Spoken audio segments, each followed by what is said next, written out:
This is Journey Through Persia, a treasure trove of memories. Episode 4, written by Abdulmalik Hashmi and read by Sonia. Tracks laid in the sand, the story of the Quetta-Zahedan Railway. This is not just a railway, it is a path carved through history. Many travelers have taken this route, some reaching their destinations, others losing their way. It all began in 1905 when, on a cold and misty morning, the first train rolled between Quetta and Nushki. The iron tracks stretched across British India, but beyond Nushki, the journey remained unchanged. The railway ended, and the desert took over. Camels still carried traders across the sands, their bells ringing in the dry air as they had for centuries. The scorching sun watched over them, and distances were measured not in miles of steel but in the slow steps of weary animals. Then came 1915, bringing disaster. A deadly plague swept through the desert, killing thousands of camels. Trade routes fell silent, and movement came to a halt. The British authorities faced a harsh reality: if they wanted to keep trade flowing, they could no longer rely on animals. The solution was clear: the old caravan trails had to give way to railway tracks.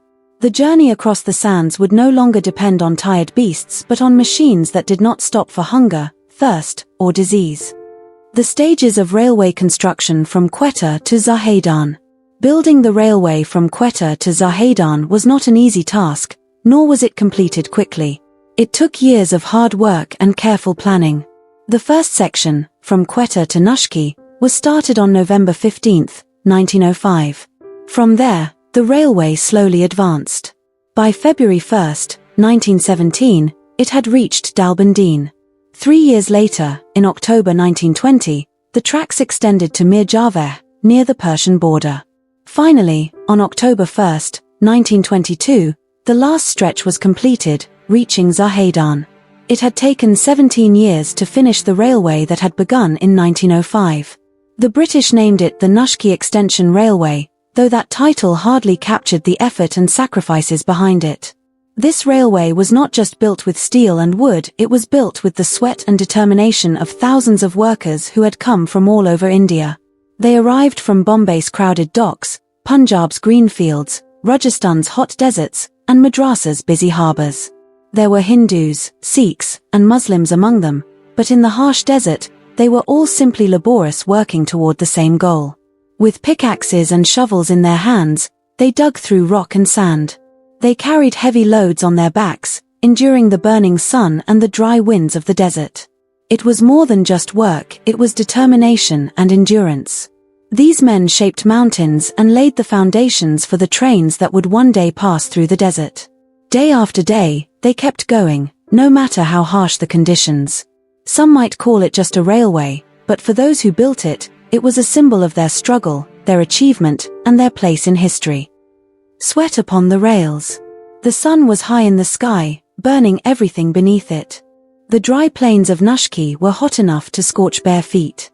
For the men working on the railway, there was no break, no shade, no time to rest. The steel tracks had to be laid, and the harsh land had to be tamed. The sharp sound of pickaxes hitting the hard earth echoed through the air, along with the steady pounding of hammers on steel. Sweat ran down their faces, dust clung to their skin, and their muscles ached. But no one stopped. Among the workers was an old Sikh laborer, Baldev Singh. His hands were rough from years of hard work. Beside him was his son, Gurpreet, a young boy already familiar with struggle. Often, the boy would glance around and say, "Father, this land is cruel. It won't even let us rest."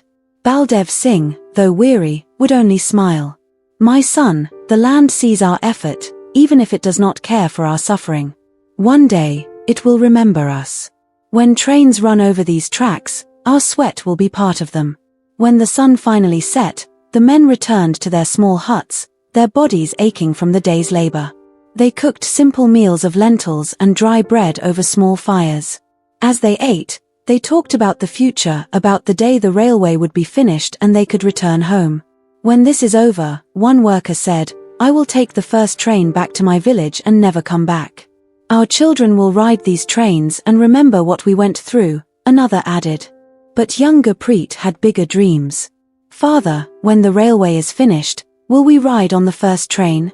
His father ruffled his hair and replied, "Yes, my son. But first, we must finish the work." Months passed, filled with sweat and struggle.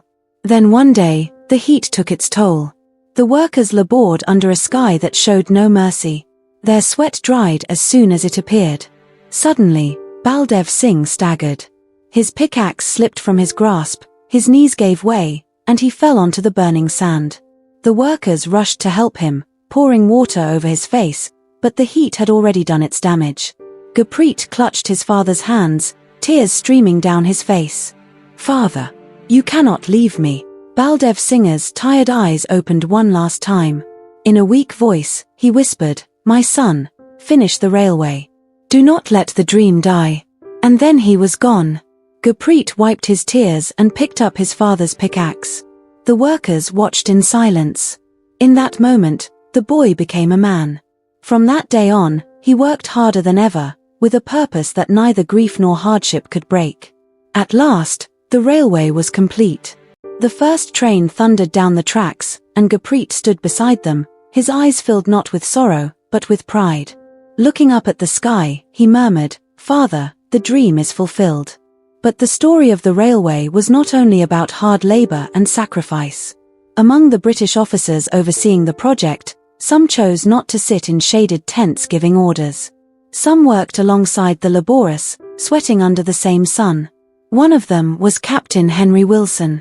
He did not eat fine meals on silver plates or rest in comfort while others worked. He sat on the ground with the men, ate the same food, and swung a pickaxe beside them. One day, a Muslim laborer cut his hand on a sharp rail, blood running down his arm. It was Captain Wilson who rushed to him, tearing a strip from his own shirt to bandage the wound. The workers stared in disbelief. This was not just another British officer. This was a man who had given part of his own clothing to a nameless worker. This railway was more than steel and wood. It was built with the sweat of fathers and sons, with the sacrifices of nameless men. When the first trains ran across the desert, they carried more than just passengers. They carried the memories of every worker who had laid the tracks, every tear that had fallen into the dust, and every dream that had been built upon the rails. Air travel, a blessing or a burden? Air travel, I admit, is easy and convenient. But it is a journey without a story, a trip without real experience. It takes you from one place to another, but you feel nothing along the way. You sit by a window that barely opens, in a cabin sealed off from the world.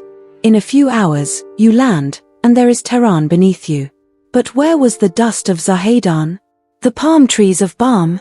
The narrow streets of Kerman? The silence of Yazd? The beauty of Isfahan? All of it was lost, gone in the blink of an eye, taken away by the speed of the airplane. As for the sea, that was never an option.